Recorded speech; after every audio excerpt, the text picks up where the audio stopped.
All right, thank you everybody for joining. As we're waiting for some of the other folks to join with us, we're just going to launch a quick poll question just to understand where everyone's at in the full application.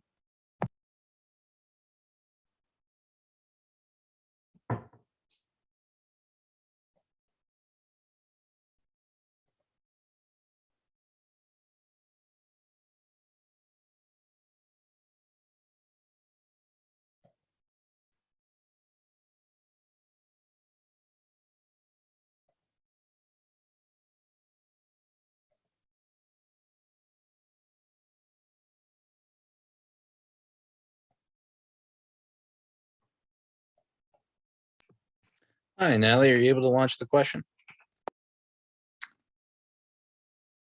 It says that it's launched. Okay. Oh, it's just because I have my screen maxed out. I'm sorry. Yeah, it's just double checking. Okay, so we can see the results now. I'll share them. So we have you begin editing your pre-application to meet the full application requirements. We have 63% of people, 5 folks out of the 8 that participated. No, I haven't started, but plan to do so and submit by April 4th. Yes, I have started, but need assistance and have many questions. We didn't get any of those. And then 3 people said, yes, I have started and I'm close to complete with just 1 or 2 questions. I'll launch the second poll now. Excellent. All right, so a little bit of a mixed bag. We will have question and answer at the end of this. If you'd like to submit any of those specific questions into the chat, we'll address them as in the order that they come in. Yeah, so this second poll question is about your technical assistance needs. So what sections of the application do you need support with? And it's multiple choice, so you can pick different ones. We'll give people a minute to answer.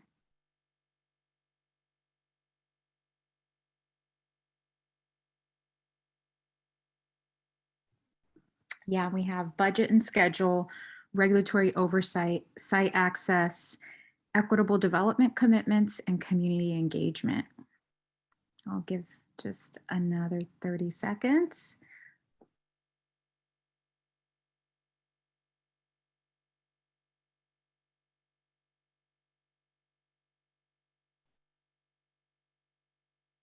Okay, great. So let's look at the results. We have 3 people, budget and schedule. 3 other folks said regulatory oversight. 0 for site access. 5 people about equitable development questions, and then 1 for community engagement. Thank you. Excellent. That's very helpful. Okay. Yeah, so just a quick plug on that hearing where some people were having issues. We did put on 2 other webinars that I would recommend watching on YouTube if you have the time. But again, with your specific questions, please enter them into the chat and we'll address them as we go into the meeting. Thank you all so much for joining us. Just a quick introduction. My name is Sebastian Harrison, working for the Center for Creative Land Recycling. About half of this meeting is going to be a presentation, and then I'm going to pass it off to Natasha Diapietro of DTSC to walk us through Fluxx. So it would be helpful if you can log into your own Fluxx account and follow along, just so you can take notes of anything relevant that you hear for your application. So just a quick introduction for the Center for Creative Land Recycling, also known as CCLR. We work nationally to promote the sustainable, equitable, and responsible reuse of contaminated or abandoned land. We work as the technical assistance provider for EPA Regions 9 and 10, and we are the BTAP, the Brownfield Technical Assistance Provider for this California DTSC, ECRG, the Equitable Community Revitalization Grant. So what do? We'll meet with you to provide one-on-one technical assistance. We put on webinars such as this.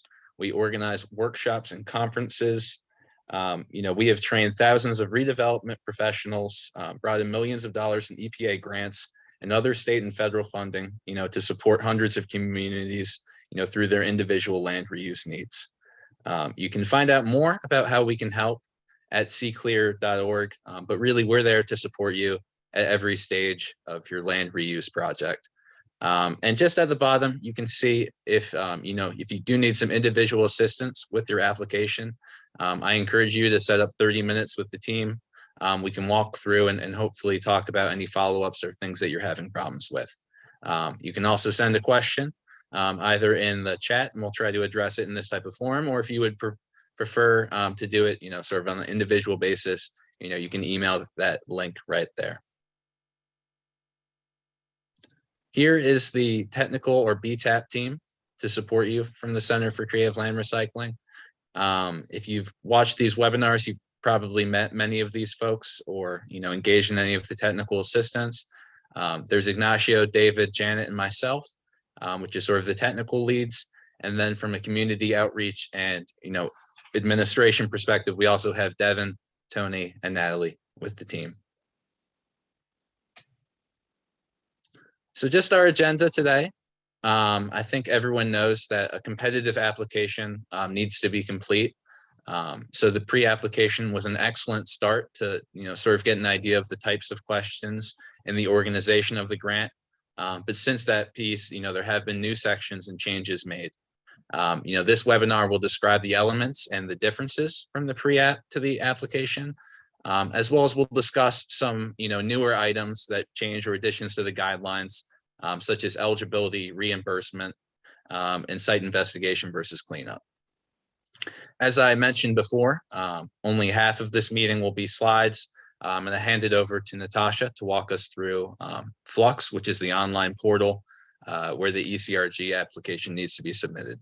And then finally, we'll end with a question and answer presentation. So just to let you know, these slides will be available, and the recording generally takes about a week, and we will email it out to the registrants of this group.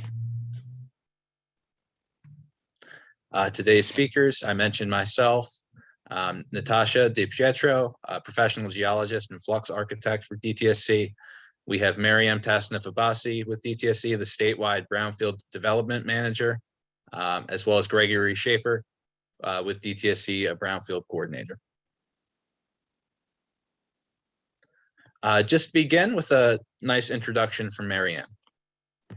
Hi, thank you so much, Sebastian. And I want to thank all of you attendees who decided to join us today. I know everyone has a lot going on, and we really do appreciate your time.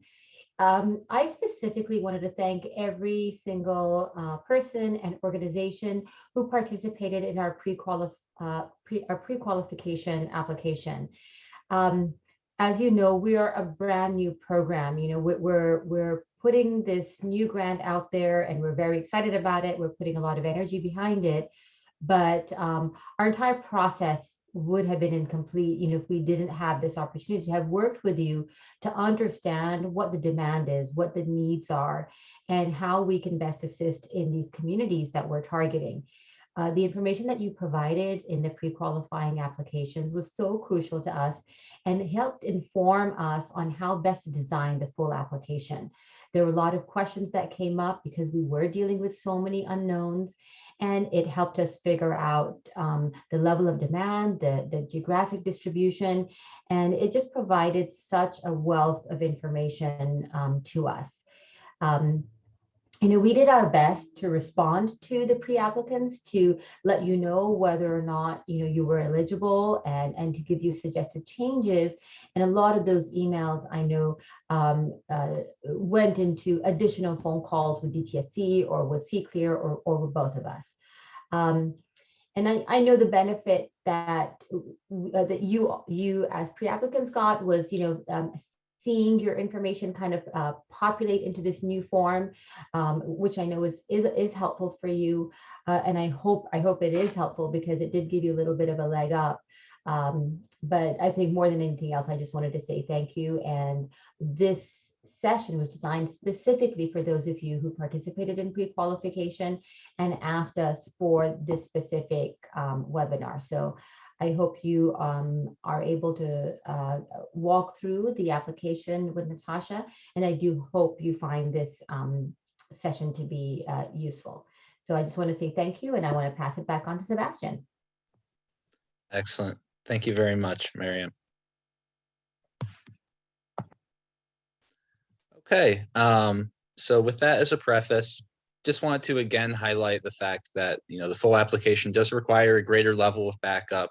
There were several questions that you could just answer sort of yes, no, that now you'll actually be required to upload, site ownership documents, an access agreement, or specifically the regulatory paperwork associated with your site. So, really for this reason, it's important to go through the entire full application with fresh eyes to make sure that you don't miss anything.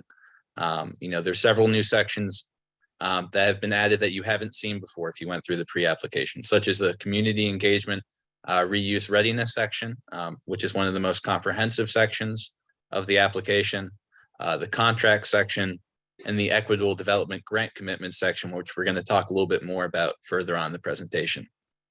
There's been several questions that have been edited or added for clarification. So again, walking through the pre-app, we were able to better understand the audience, fix some of the questions that were causing confusion, or, add additional considerations that, perhaps we missed.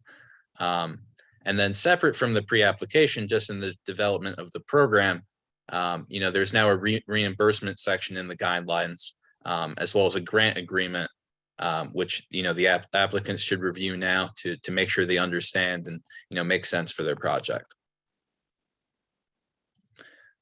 Lastly, three things that the pre-applicants did not complete is the tables. And so we'll walk through these tables right now, but really it was to provide sort of a better apples to apples comparison of the different applications, and to make sure that the reviewers could properly understand, what are the schedules and what are the, the proposed scopes of these projects.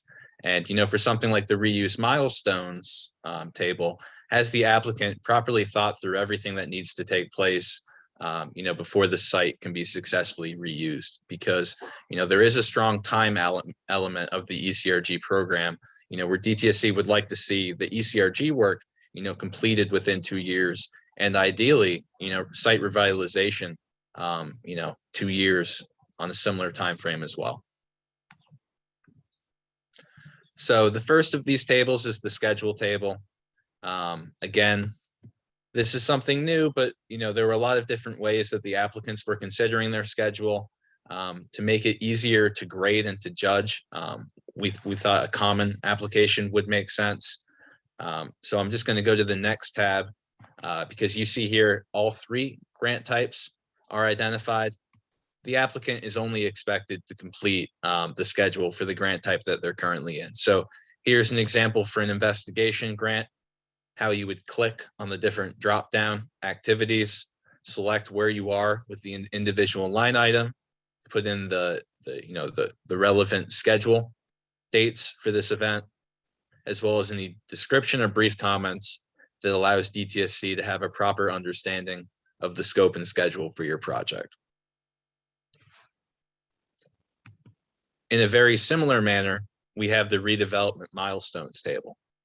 The important thing to note for the redevelopment milestones is that the expectations are very different based on the type of grant. This is not something that you're expected to complete as a CWA. For a site investigation, you should still complete it with sort of rough estimates.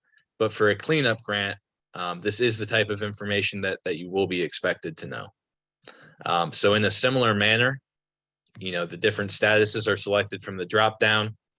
The start and completion dates are where you enter, obviously, the schedule dates. And this allows, DTSC to just provide sort of a schedule snapshot overview of some of the important milestones in your project.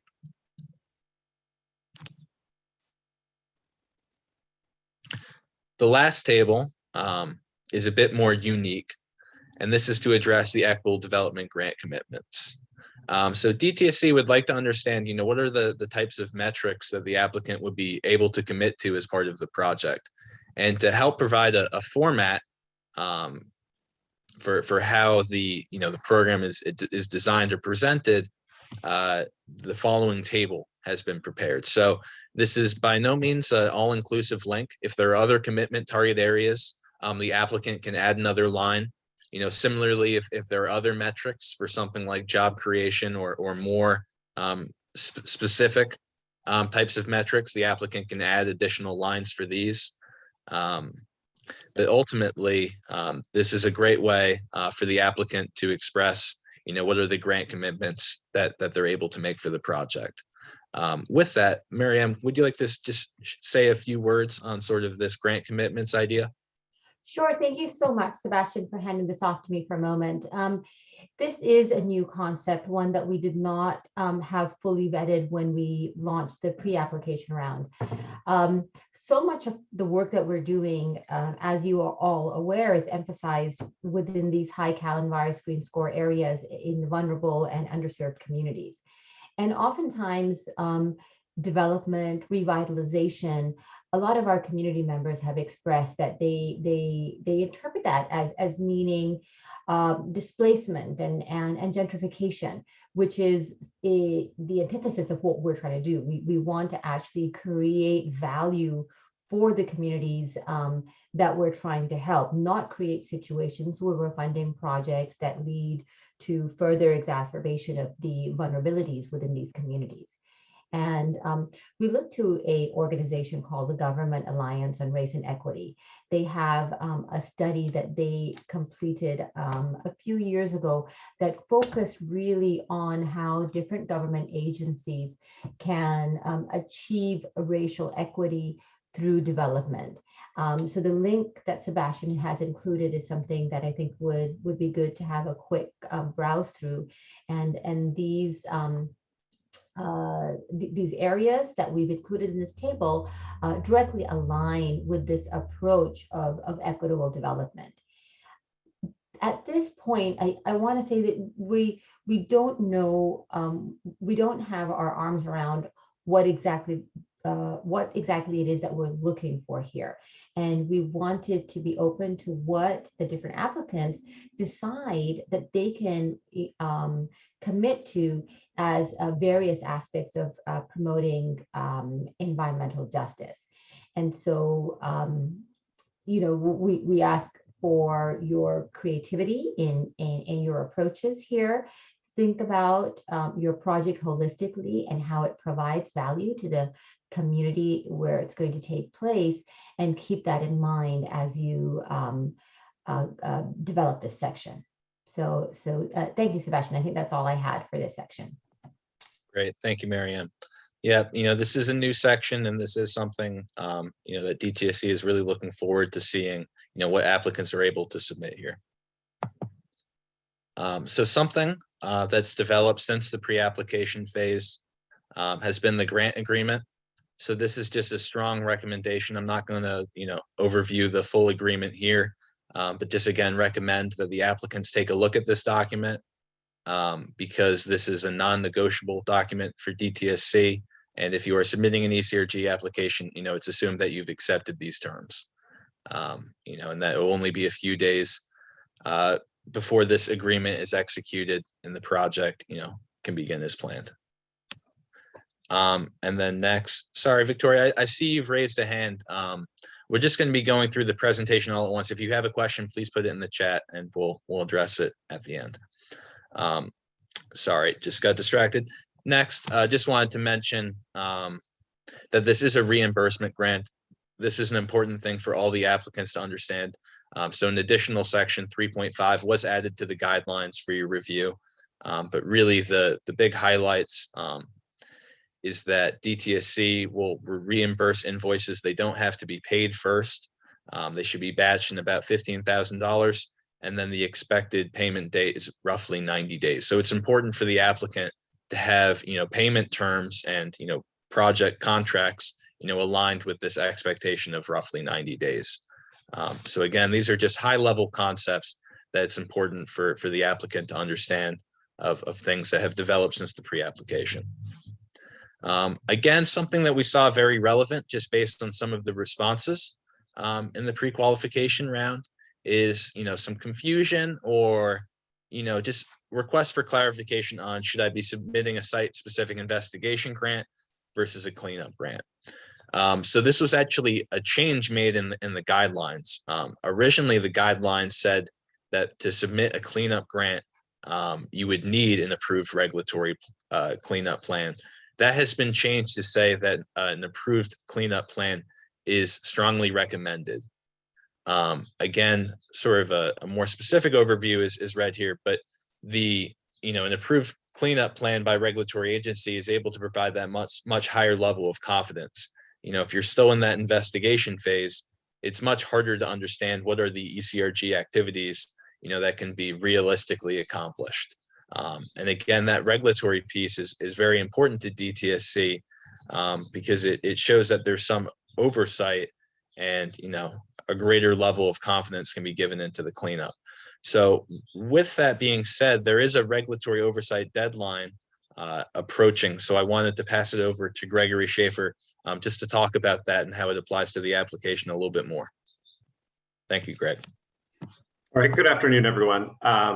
So yeah, in the guidelines, it does specify that for site-specific investigations and site-specific cleanup grants, that regulatory oversight is a requirement. If you're applying for a community-wide assessment, regulatory oversight is still a reimbursable cost, but the oversight for community-wide assessment, again, is optional. Your oversight agency is flexible. It can be either through DTSC, it can be through the water board, or it can be through a local agency. Sebastian, I'm not sure if everybody's screen got switched, but my presentation is, there we go. So like I said, if you can have a regulatory agency between DTSC, the water board, or your local agency, as long as it's a voluntary agreement. Again, orders or sites that are under like federal NPL sites or permitted sites that are under RCRA or California Chapter 6.5 are not eligible agreement types. It must be a voluntary agreement. The deadline, if you are planning to apply for DTSC oversight, is next week, Monday, March 7th. So that is DTSC's deadline to guarantee that we will be able to enter into a voluntary agreement with you before the end of the ECRG application period. That's because after you apply, it does take some internal coordination to draft the agreement, move it through DTSC's management, and then submit it to the external stakeholders for their review and initial sign off as well. So that is to give us just enough time to process the oversight application and ensure that it can be executed before you submit your ECRG application.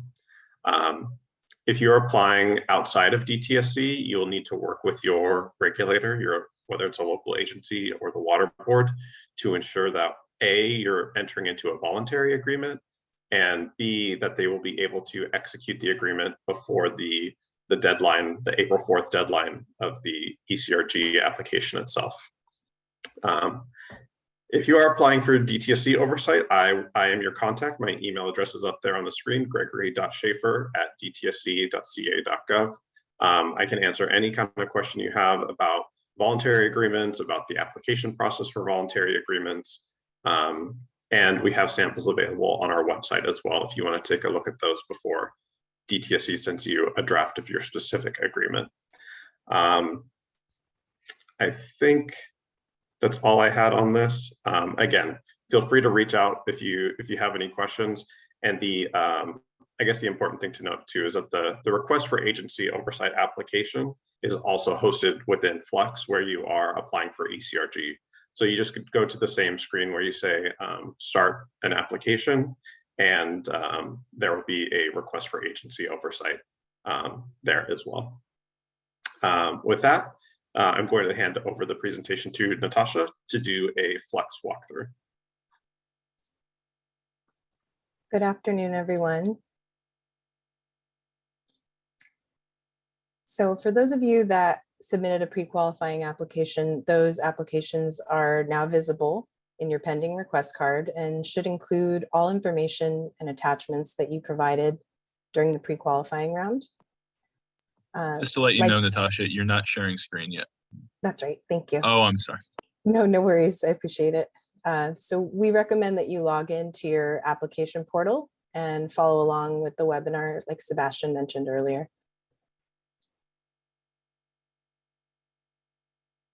Okay, great. So let's jump into it. So as Sebastian mentioned, some of the questions have been moved, some have been reformatted or expanded on. So in this webinar, I'll be highlighting these changes as we walk through the application, but it's highly recommended you review every single question for completeness and quality. I'll be demonstrating a cleanup application. So some questions you see here may not apply to an investigation or community-wide application, community-wide assessment application. All applicable questions must be answered, tables completed, and requested documents provided, and incomplete applications may result in disqualification. Please don't rely on the system to give you a warning, and double check your application before submitting. And one last reminder that the deadline is midnight on April 4th. All right, I'm going to start walking through the application and point out the changes from the pre-qualifying round. So the first section is application type. This section did not change in content. However, it was moved. It was previously section 3, but there are no significant language changes to this section. Whatever application type you had previously chosen should still show here. Keep in mind, if you do change the application type based on a site-specific conversation you had, that some of the questions that show afterwards will change. So just keep that in mind.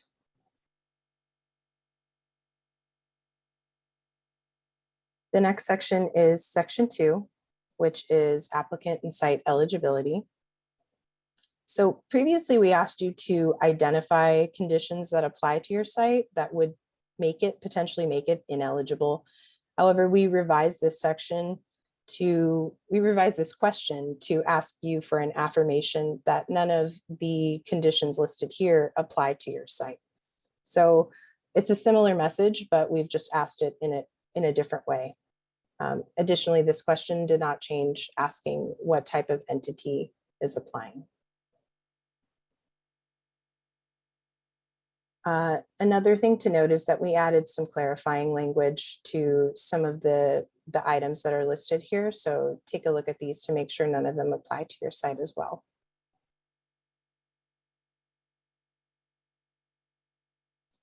Moving on to section 3, this is application contacts and project team.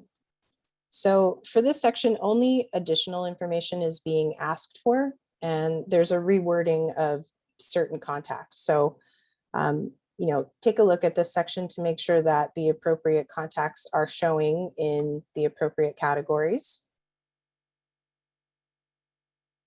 This is where you would identify members of your team, also who is the signatory on behalf of the grantee organization, environmental consultant, environmental attorney, and then this category is for additional contacts that may need access to the application. So keep in mind that anyone that is listed in these slots here will have access to the application and will be able to edit it. Another thing I want to point out is that only one person can edit an application at a given time. However, everyone listed on here will be able to view it.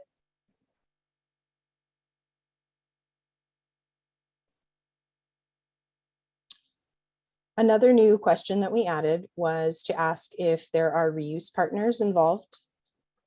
So a reuse partner or collaborator are those with an ownership stake or role in the execution of the reuse plan. So we'd like to know what organization they are part of and some contact information. The grant project manager could be designated somebody from outside of the grantee organization, but this is somebody that DTSC will have a lot of contact with. And so we've actually revised this section to ask specifically for contact information for this grant project manager. This question was previously asked, but it was formatted differently. So you will have to revisit this and answer the question again.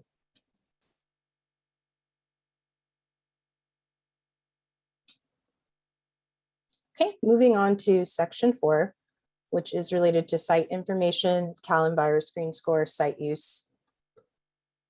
This section is for the most part the same, but the first thing I'd like to point out is that everybody should double check their CalEnviro screen score. because our web app was down during the pre-qualification for an unknown amount of time, and the incorrect scores may have been shown. So it's important for you to double check your Cal Enviro screen score using the web application tool that DTSC created.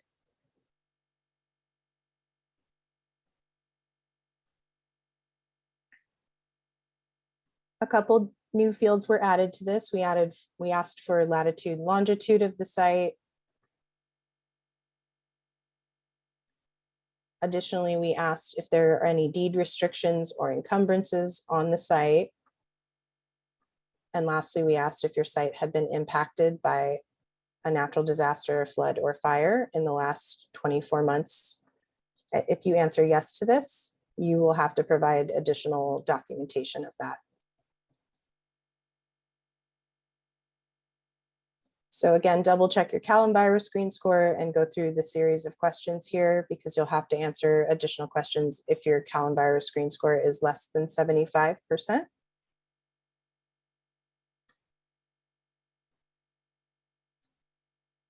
So moving on to site use, we previously asked what the planned reuse of the site was, but this question has been moved to section 10. The format and options available to that question have changed. So when we get down to section 10, I'll show you what you need to revisit.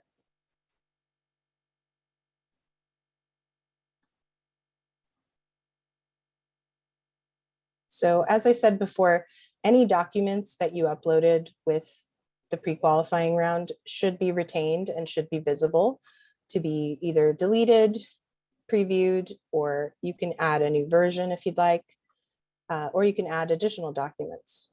But whatever you provided during the pre-qualifying round should still be retained here.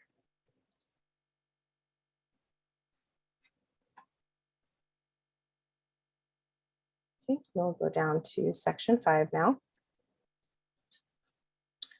So in section 5, this was previously in section 9, and it's been changed to now require proof of ownership if you are the owner of the site. So again, if you answer this question no, the series of questions will change based on your answer. So we now ask questions about the applicant's relationship to the site owner if they're not the owner. And most importantly, we ask if the applicant has access to the site, and we need to see some written proof of that site access. It doesn't have to be a legal access agreement, but it should include some documentation that indicates the owner's consent.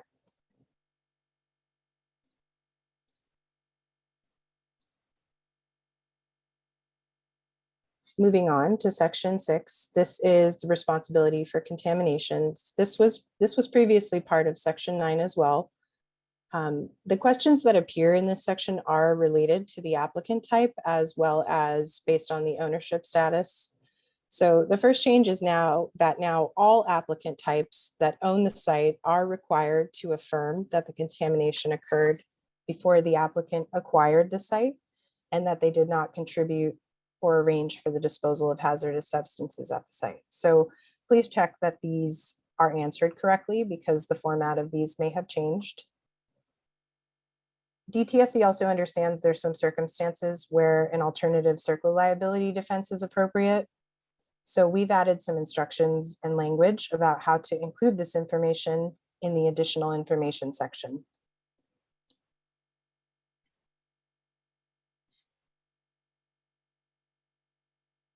Additionally, we have added a question related to partners or collaborators. So it asks whether or not they're involved. If they are, we ask whether or not you can affirm that they also did not contribute or cause the contamination at the site. And there's a series of questions based on your responses here as well. Also to note, if a non-owner is applying, there will be another question asking if the applicant can affirm that the owner did not cause or contribute to the contamination as well.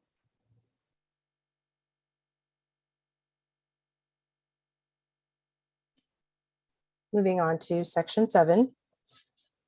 This was previously section 5, and we asked what reasons there are to believe that the site is contaminated. So this question has not changed, but I do advise you to take a look at the dropdown to make sure that there isn't a more appropriate answer, because we have added some options to this dropdown menu. We ask for a summary of the current status of environmental activities now.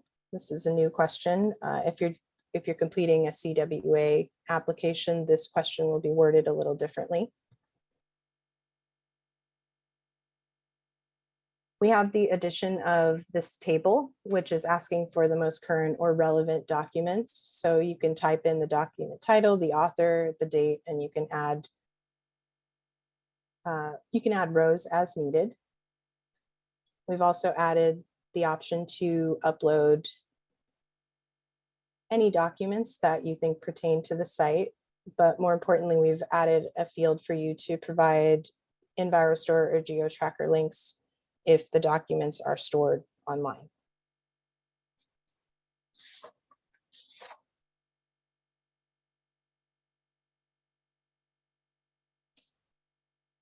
Section 8 is regulatory oversight. And if you're completing a CWA application, you won't see any questions for this section. But if you're completing investigation or cleanup applications, you'll need to address this section regardless of what was put in the pre-qualifying application. So we reformatted it because there was a wide variety of responses. So your response may not have been retained here, so please re-enter that. What's also important to note is that we ask for a copy of your regulatory oversight agreement. And if you don't have, if it's in progress, so if you answer no, and then we ask if you have applied for voluntary oversight, you can provide the application to us to see that you're in the process of negotiating oversight.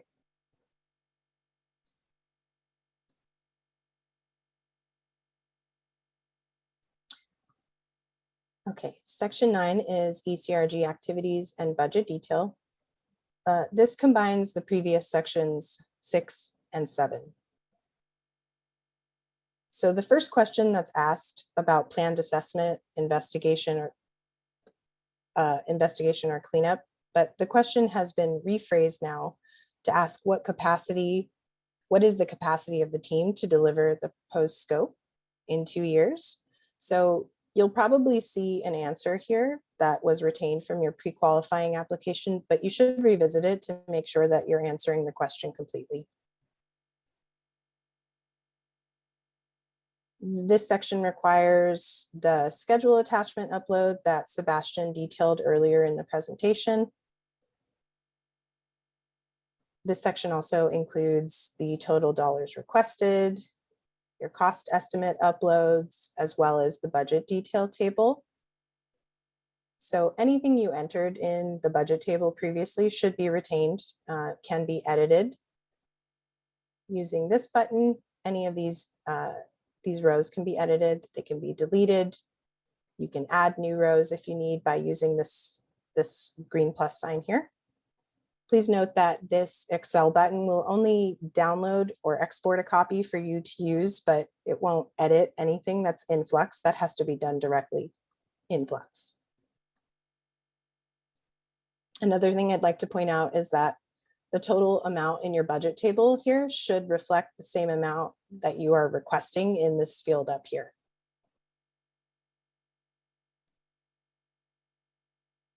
And lastly, in this section, we've added an additional question to have you describe any additional funding that you might have to leverage your environmental work. So that's pertaining to the investigation or cleanup, not reuse.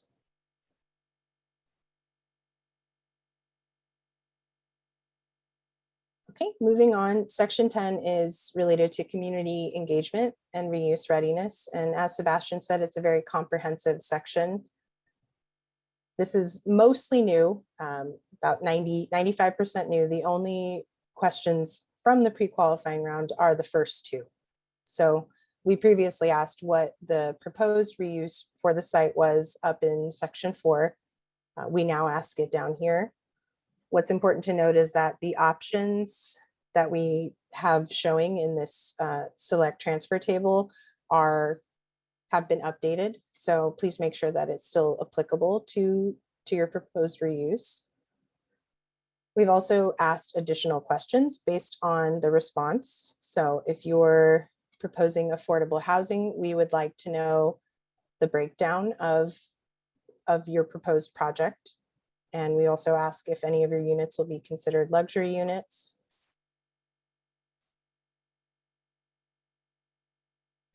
And also this question described the proposed plan reuse for the site is from the pre-qualifying round. However, we now have a character limit on it, so you may need to address that in order to be able to submit your application.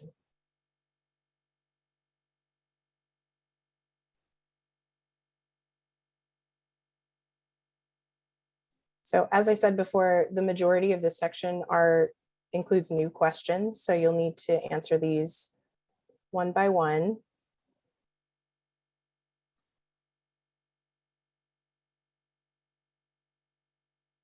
I'd also like to point out the redevelopment milestones attachment that Sebastian detailed earlier in the presentation.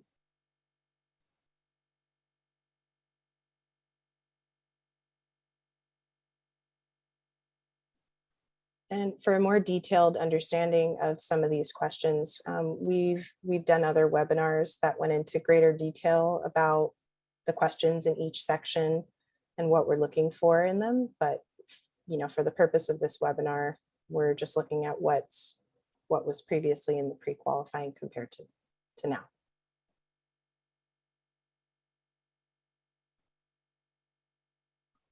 Okay, section 11 is all new. And it was also discussed in more detail in other webinars.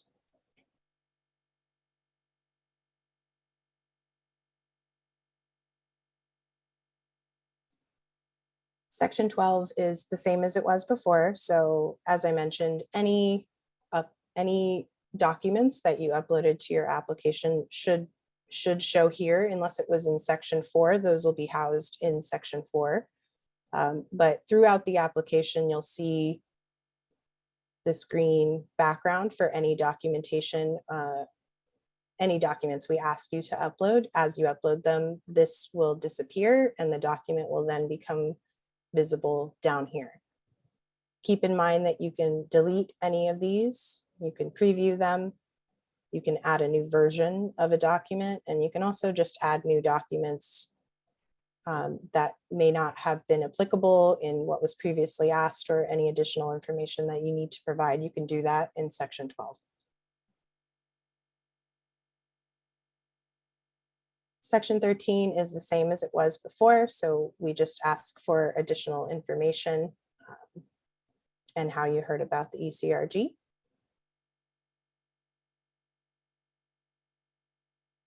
Section 14 is related to equitable development grant commitments. And this is where you will upload that table that Sebastian and Miriam discussed and showed earlier if you do decide to make grant commitments.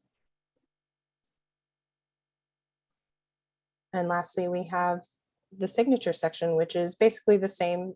Some of the language in here has changed since we're no longer in the pre-qualifying application round. However, the message is still the same. So, and that concludes the walkthrough. So I'm going to hand it over to Natalie to help us with Q&A now. Thank you, Natasha. Okay, so I will start at the beginning and go through these questions. Just give me one sec.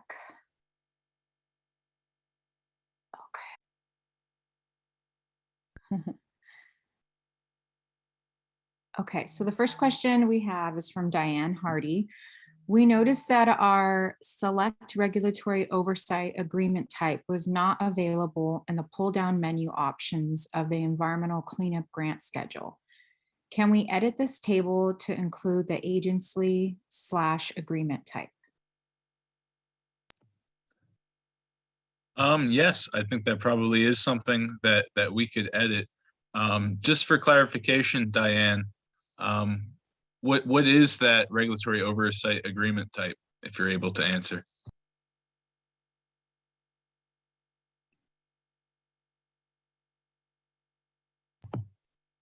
Okay.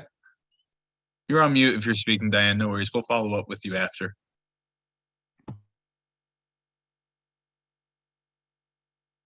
Okay. Let's see. Going. Dan, I saw that you are unmuted. Did you want to answer?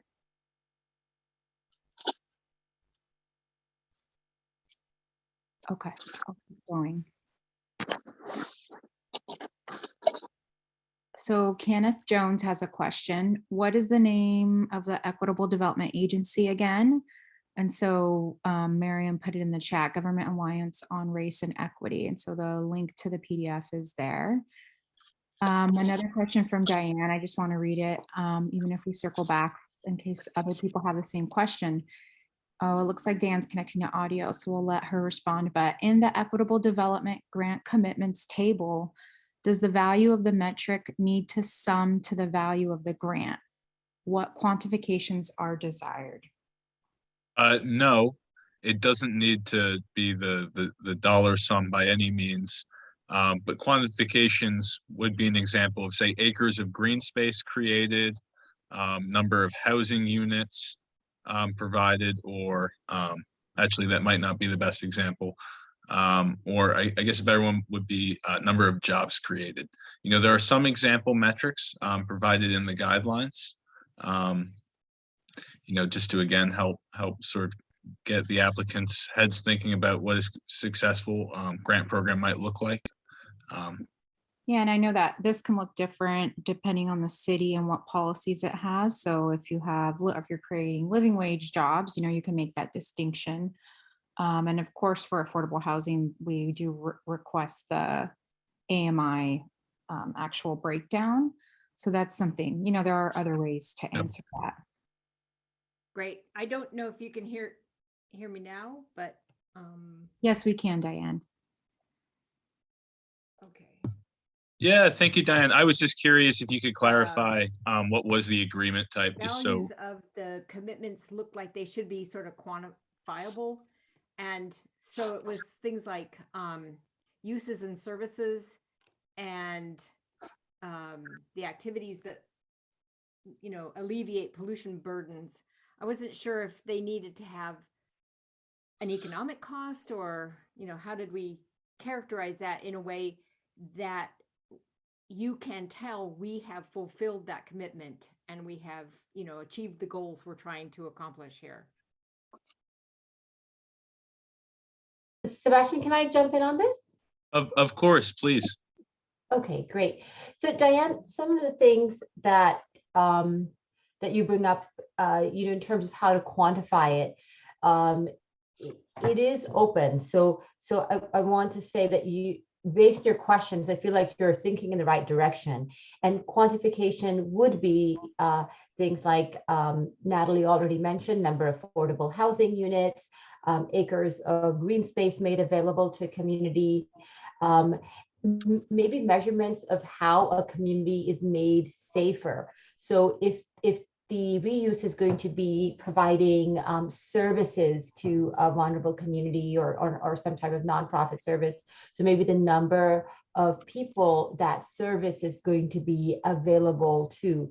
In the end, what we're trying to do is find some way for us to connect how this land is going to be used with some sort of benefit to the community. And so we've kept somewhat broad and vague on purpose because we didn't want to be in a situation where we were kind of dictating or putting boundaries around the vast amount of good that can come from recycling impacted land. And so if you want to have a more specific conversation about that, you know, you're welcome to set some time up with CClear, but I do think you're thinking about it based on your question, you're thinking about it correctly. Very good. Thank you. You're welcome. Okay, great. So I'm going to ask one more question from Diane, and then we'll go to Victoria's questions. So from Diane, would you be able to help with the sample of responses that are considered high quality, 4 to 5 points versus sufficient, 3 points? So as mentioned before, CClear is totally willing to meet with any applicant to discuss their application. I don't think our review will be so specific as to specify, the difference between a high quality and insufficient. But we're totally willing to work with you over, how you would address some of these questions and what a quality response would look like. Thank you. Okay, so Victoria has some questions. For tribes who might be interested, at what point is the discussion about regulatory oversight? And her second question is, additionally, in the table, there are tasks that indicate community engagement. For tribes, have you considered what community engagement looks like? I'm gonna jump in with a response. So for tribes, we're open to having discussions on this. And what we've noticed from our conversations with tribes is that they have very unique circumstances, very unique needs. And so we encourage you to set up a conversation with DTSC or with CClear to discuss this a little bit further. And we're open to what you like to do. And I think that applies to both parts of your question. Same thing for community engagement. We didn't plan the application around one particular entity. We're trying to be as inclusive as possible and try to look at the broader circumstances of brownfields from different perspectives. And so I think if there's a specific thing that you'd like to propose, certainly that's something that we're open to. And it would be great to speak with you on a one-on-one level if you have more specific questions. Thank you, Miriam. Okay, let me go down a bit more. Okay, another question from Victoria. In section 2, it mentions property owned by the federal government. For clarification, this does not include land held in trust for an Indian tribe. That is correct. I think when we were thinking of land owned by the federal government, we just didn't want to be in a situation where we were, for example, funding work on military bases, which are already, have a different funding stream, or being in a situation where we're just funding land owned by a different government agency. The tribe circumstances are unique, and that is not what our attention was with that particular section. Okay, great. Thanks for clarifying and confirming that. Okay, I have a question from Iris Levitis. For section 5, if there is more than one site and one site is owned and another site is not owned but has access, how could both sites be correctly described in the application? Yeah, so thank you. We recognize that for multiple sites, there might be a couple questions that are difficult to answer. So what I would suggest is answer for the site that is owned, and then in the additional information section, upload the access agreement for the other site, just so that everything is provided. Great. Okay, I have a question from Wendy Sov. Are investigation application projects eligible to claim cleanup costs? I'll let that be answered first, and then I'll continue to the second part. Yeah, well, I'm reading the second part right now, just because the first part is very case by case specific. In general, investigation grants, or for investigation and cleanup work, should be included under a cleanup grant. But there could be some flexibility here depending on, how much confidence there is and how much the applicant can foreshadow, what is the scope of that cleanup work, if that makes sense. Yeah, and reading this sounds like this is the type of project where DTSC, perhaps could offer some flexibility, because, you are currently working with an oversight agency, to define and execute the scope. Right, so this would be in regards to anyone who's in the process of entering oversight with a local agency, and hoping to get the letter by April 4th, correct? Yes, that's the question I'm responding to. Now, the specific question of should we apply as an investigation or a cleanup project, I would feel more comfortable answering that if we could have a separate TA session, perhaps, and we could understand sort of in greater detail, sort of your timeline and your confidence on the projected work. Yeah, please feel free to sign up for a TA call. We have plenty of slots open with CClear. Okay, so Diane Hardy has another question. Is there a level of detail, minimum/maximum budget amount desired for the grantee budget section? So again, I would recommend the budget webinar to cover this in greater detail. Ultimately, your costs do need to have backup. Regarding min-max, that's difficult to answer. But say for your cleanup work, I would describe it in just a simple line item in the budget that you have to build in Fluxx. And then in the additional information, I would upload, perhaps from your remedial action work plan, sort of that more broken down cost of what the environmental work actually is. Okay, perfect. Thank you. Great. Okay, so Kenneth Jones has a question. Are expenses incurred prior to execution of grant agreement eligible for reimbursement? No. Only costs that have been incurred when the agreement is active are eligible expenses. Thank you. Rob Jacobs' question, who is the contact at DTSC to discuss tribes acting in regulatory oversight capacity? I think the best thing to do here is to go ahead and coordinate with CClear for a BTAP session, for a technical assistance session.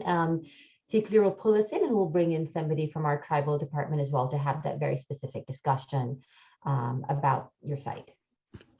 Yeah, and then I just put our general inbox that I look at. So I'll be sure to, you can set up a TA call and then put that in there, or you're welcome to just email me as well. Okay, let me get back. Thanks, Kenneth, for that question. Or Rob. Okay, here's another question from Kenneth. What if your actual expenses end up being more than what was requested in the application? Is there a path to request an increase in the current round or a later round? Okay, so for the current round, it's TBD. We're very, it's our first go around. We don't know how subscribed or oversubscribed we would be. We have said in our guidelines that if there's a need that is justified based on a recommendation by a regulatory agency or the site circumstances, and we have funding available, and that it is something that we would consider upon request on a case-by-case basis. But there's so many variables that are unknown right now that we can't guarantee that that is something that we could do. And at this point, there's no reason to think that a site that has gone through a ECRG grant can't apply in the next round. It's just that at this point, we don't know how our guidelines are going to change from one round to another. So there are hypothetically, the answer is yes, but because there's a lot that we don't know right now, we can't make any guarantees. Okay, thank you, Miriam. Well, that was the last question. So I think we can end the webinar now unless there's any closing statements.